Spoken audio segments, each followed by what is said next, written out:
Hi, I'm Betsy, and welcome to Sparkle. And Sparkle is a not for profit reaching out to women to connect, inspire, and encourage in their faith in God. And we have many women from all over the United States and the world talking about their faith and stories. And today we have Caryn Ogle.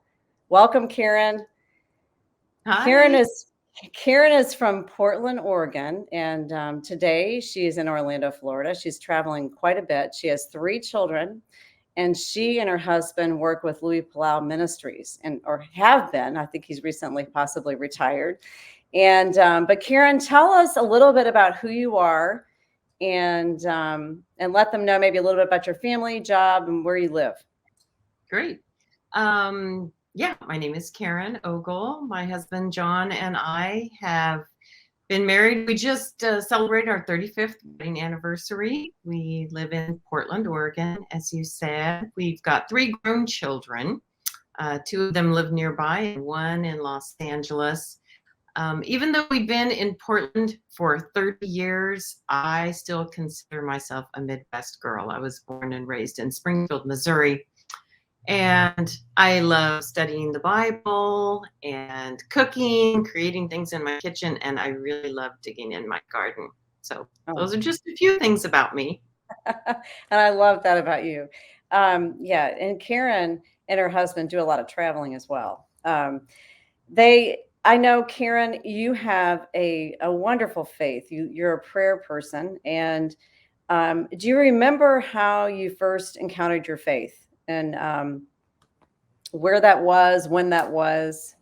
Yeah, I actually grew up in a Christian home, going to church all the time. We were almost always the last ones to leave the church on a Sunday.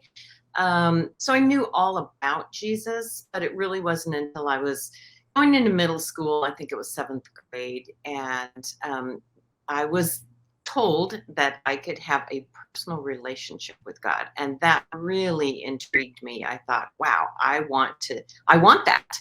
And so I asked Christ to come into my life and to forgive my sins, and that was really where that personal relationship started. And then I've been to, but it really didn't take off until I got into college.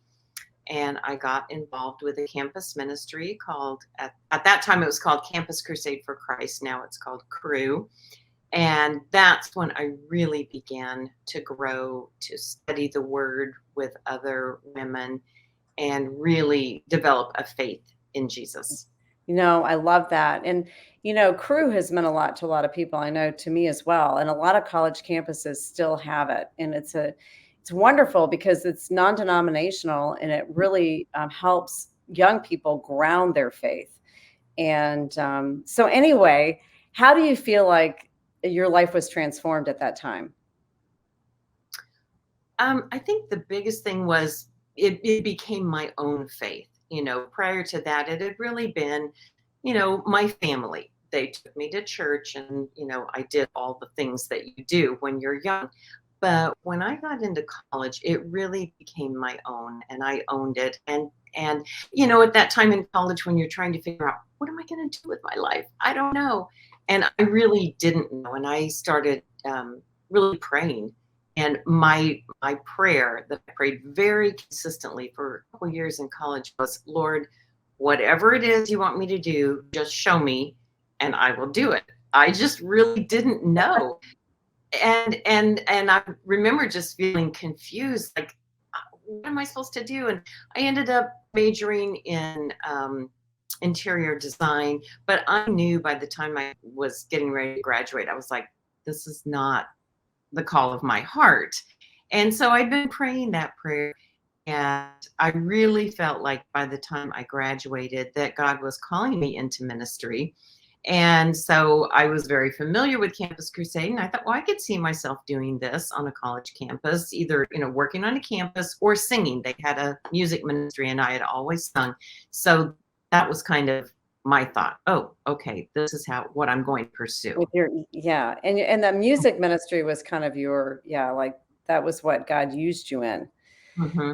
But I think the thing that really changed my faith was, when I said, okay, I really feel like God is calling me to do this. This was not something that my parents were super excited about, but Mhm. I continued to pursue it. And the thing about when you go on staff with Campus Crusade, you go through some Bible training classes, and then they have this thing called staff training. And you get to say, hey, here's where I would like to work. But then you kind of submit to an authority that says, they look at your gifts and skills and they say, this is where we think you'd be best. And so when I got my placement, I was told that they wanted me to work in the music office. And I thought, what in the world? I've never worked in an office. I don't really have office skills. I thought I'd be on a campus or singing. And so I was really upset, like, really, this is where you're going to put me in an office? And it was going to be in California. And I really did not want to live in California. And I remember just ranting to the Lord one day, just, on a walk, like, how could this be happening? Why did you do this to me? And it hit me all of a sudden, just like a ton of bricks.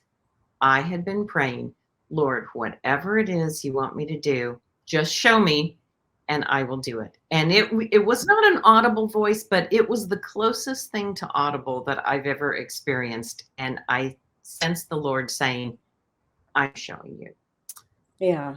Wow. No, I think no, I think that's how God always works to me. It seems like it's the very things that you it's like God grabs things out of the blue and puts you in Mhm, them. It's not so much what you're wanting to do, but it seems to me that God has really he's revealed himself to you and he's transformed your life and he put you on a path yeah, that where you are today that's been kind of amazing. So you might want to talk a little bit about how God, the point where you felt like God just revealed himself to you in a big way, mhm, and then the direction that you went after that. yeah. I feel like that was probably the biggest point, where it was just like I had been praying that prayer and he was saying, I'm answering. This is your answer. And then that was like the big turning point, because it's like, are you going to trust me or are you going to do what you want to do? Yeah. And so I had to say, okay, this doesn't make sense to me.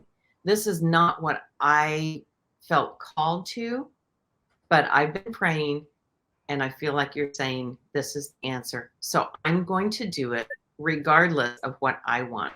And I think that has really set me up for the rest of my life. Then when things come up in your life, like later on in life, my husband and I struggled with infertility.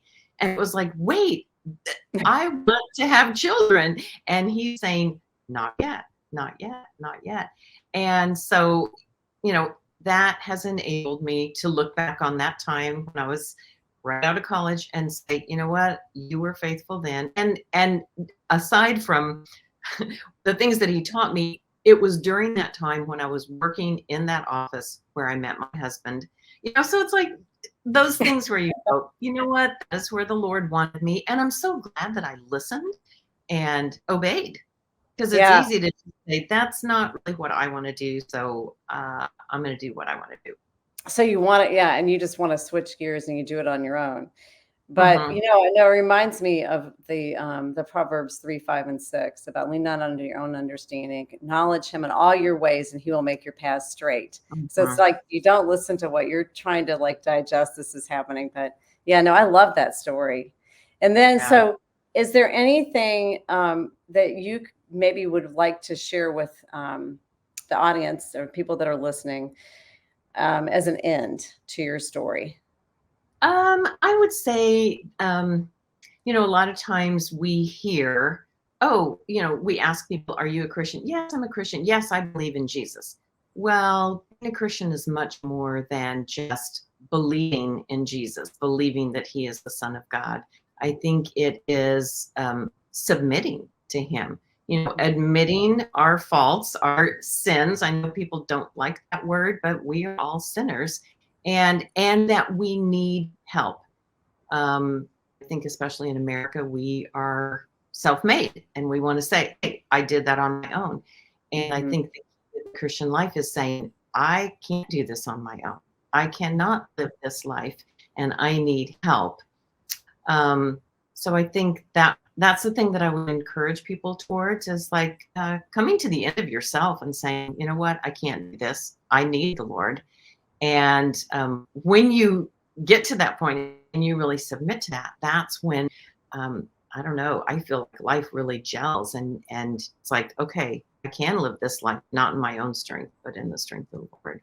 No, I love that. That's a great ending because you're right. I mean, you can't. I mean, how many of us can really live a life, especially with the grace and peace that God gives us to do it? And I see that in your life too, Caryn. You've Mhm. really walked with God, and God has been faithful. But all right, well, thank you, Caryn, Yeah. for joining us. It was quick, but it always is, and I loved your story and your testimony. So enjoy the rest of your trip in Florida, and we'll talk You. soon. And All thank you right. for joining us on Sparkle.